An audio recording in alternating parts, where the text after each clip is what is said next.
In the middle of the night in Los Angeles, Lewis breaks into a train yard and starts cutting off a chain-link fence. Suddenly he sees a light coming closer and quickly hides his tools before he's found by a security guard, who asks for an ID. Lewis comes closer pretending to cooperate, only to attack the guard to knock him out and steal his watch. Afterward, Lewis goes to a scrapyard and sells the fence to the foreman after spending a long time negotiating the price. Then he wonders if the foreman is hiring, using tons of corporate mumbo-jumbo to sell himself. The foreman immediately says no, so Lewis asks for an unpaid internship for the experience. However, the foreman says he'll never hire a thief, meaning he knows where Lewis got the fence. Later, while Lewis is driving, he sees a few police cars pass by, so he pulls over to see what the commotion is about. It turns out there's been an accident and now a car is on fire with people still inside. At that moment, Joe and his employee arrive to record everything, so Lewis watches with lots of curiosity and attention.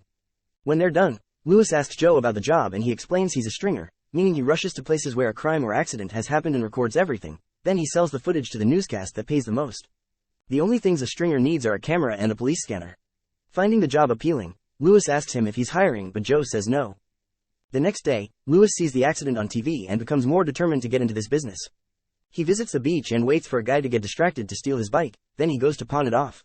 The shop owner isn't willing to negotiate the price no matter how much Lewis insists, so instead he asks for store credit and gets a camcorder plus a police scanner in return. That night, he uses the scanner to start listening to all the reports in the area, only to realize he doesn't understand the codes and that he needs to find a good route to get there quickly. He first arrives at a simple arrest, and the cops immediately send him away. Next he tries recording a woman who was stopped by the cops for driving drunk, but once again the officers quickly kick him out. Eventually he reaches the scene of a fatal carjacking and gets close enough to the victim to record some really graphic footage. This makes a cop angry and immediately kicks out Lewis and another stringer, who curses Lewis too because now he can't finish recording. Lewis ignores his anger and follows him to hear his conversation on the phone so he can learn how to negotiate with newscasts and how much to charge. Afterward, Lewis goes to Channel 6 and shows the footage to news director Nina, who immediately becomes impressed by how close he got. She calls over the producer Frank, but the man freaks out, saying they can't put such graphic images on a morning show. Nina says they'll just add a warning and reminds him she's the boss, so she agrees to buy the footage. Lewis tries negotiating but in the end doesn't get as much money as he hoped. However, Nina tells him he's got lots of potential and he just needs a better camera because his image quality right now isn't good. Since she's willing to buy more from him in the future, Lewis asks what's best for ratings, and Nina explains their viewers are interested in graphic accidents and violent crimes in rich white areas. The next morning, Lewis sees his footage on TV and feels like he's finally achieved something.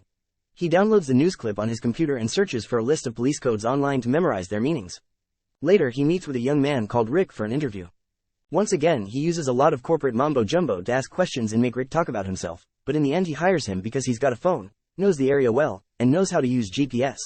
Lewis reveals this is an unpaid internship, causing Rick to protest. He needs to be paid at least a little something because he's almost homeless. After a long discussion, Lewis agrees to pay him $30 per night. In the evening, Lewis and Rick wait in the car while listening to the police scanner for an interesting incident, and Lewis uses the chance to teach Rick the police codes.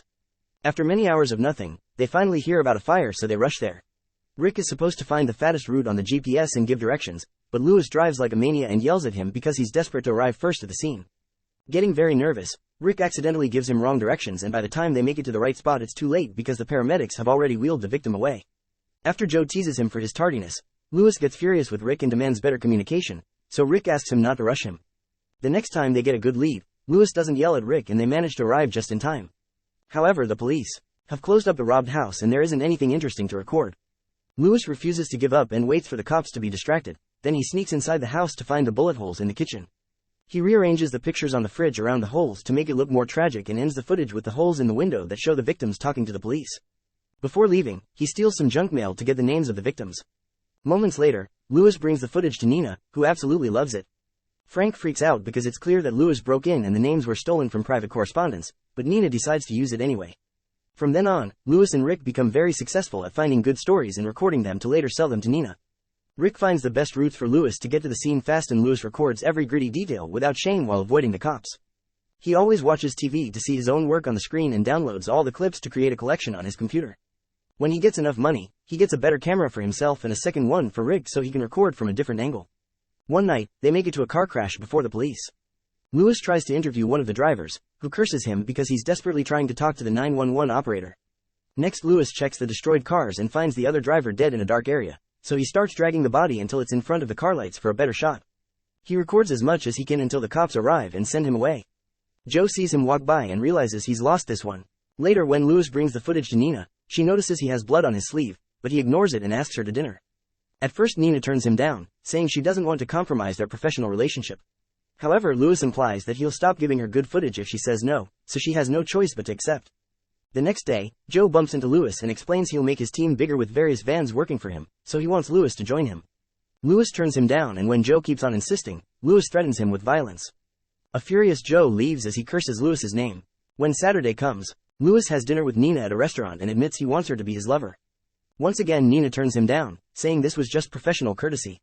Lewis immediately starts citing lots of data he's found on his research, pointing out her station is the lowest rated and it's been his videos that brought thousands of new viewers. He knows Nina's contract will end soon, so if she wants it to be renewed and keep her job, she must take his offer. A reluctant Nina has no choice but to start meeting Lewis on the weekends to get naughty together in exchange for him selling the videos to only her. Sometime later, Rick makes another rude mistake and Lewis fails to arrive in time for the biggest incident of the evening. Joe and his team get all the footage first and Joe makes fun of Lewis for it. At the end of the night Lewis brings Nina some recordings of smaller crimes and Nina snaps because their rival channel will get the big story instead. Her bosses will be furious, and she feels like she's given him her body for nothing.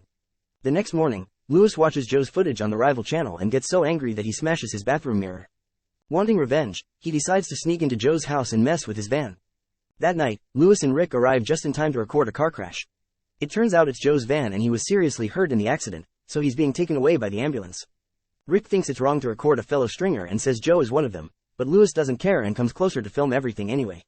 Joe glares at Lewis with fury as he chokes on his own blood. A few nights later, Lewis and Rick are fast enough to show up at a large mansion that was broken into before the cops arrive. Lewis sneaks inside and sees the criminals fleeing the scene, so he hides in the bushes to film their faces and their van's license plate. Then Lewis goes inside the house and records every drop of blood on the floor, following the trail to find all the victims' bodies. One by one, Lewis makes sure to film them all, and even adds footage of an empty crib with enough build-up to make the viewer think there may be a dead baby in it. When he finds the last body, he realizes the man is still alive, but instead of helping him he records him too before running away with Rick right before the police arrive. They stop the car just after a few blocks so Lewis can quickly cut the criminals and the living victim out of the footage. Moments later he takes the video to Nina, who is incredibly impressed. As usual Frank freaks out, so Nina calls the channel's lawyer to make sure this is legal. The lawyer explains they're blurring the lines, but as long as they don't reveal the address and censor the victims' faces they should be good. Afterward Lewis asks $15,000 for the footage, and when Nina refuses to give him that much, he finally snaps. He points out he has all the power here, so from now on, she must always pay whatever he asks for without complaining, make the anchors give credit to his company Video Production News, and introduce Lewis to all her co-workers so he can start making connections. Terrified, Nina can only agree. When it's finally time to go live, Lewis stays and watches with satisfaction how the anchors mention his company while presenting the footage. The anchors also have to describe the scene of the crime and Nina keeps giving them cues to make it all more dramatic, graphic, and fear-mongering. When they cut for a commercial break, Nina's bosses call to congratulate her and ask to meet Lewis. The next morning Detective Frontieri and her partner come to Lewis's apartment to ask him some questions. Lewis makes up a story, saying he heard the shots and entered the house intending to help, but it was too late so he started recording instead. He remembers seeing a van going away but he didn't catch the criminals' faces. The detectives aren't convinced but they can't do more so they leave. Afterward Lewis searches for the license plate online and gets the address of one of the criminals. He goes there with Rick and they wait outside the house for the criminal to come out. When Rick notices the van, he wonders why Lewis won't call the cops now, so Lewis explains he wants the criminals to go somewhere nicer, hoping that they'll resist the arrest and make a better story. Rick freaks out and says this getting too dangerous, so he demands a raise. Lewis makes him choose the number and Rick says $75 a night, causing Lewis to immediately seal the deal. His reaction makes Rick realize he could have asked for much more, but when he tries to ask for a better number, Lewis tells him it's too late. When the criminal finally leaves the house, the duo follows him and watches him pick up his partner. Then they continue to follow them until the criminals stop at a fast food restaurant. Lewis finally calls the cops, giving them detailed descriptions and saying the criminals are armed. He even clarifies these are the wanted guys from the infamous crime and offers his own name as the person who found them. After Lewis hangs up, Rick realizes he'll ask for the reward the police put on these guys and asks for half of it.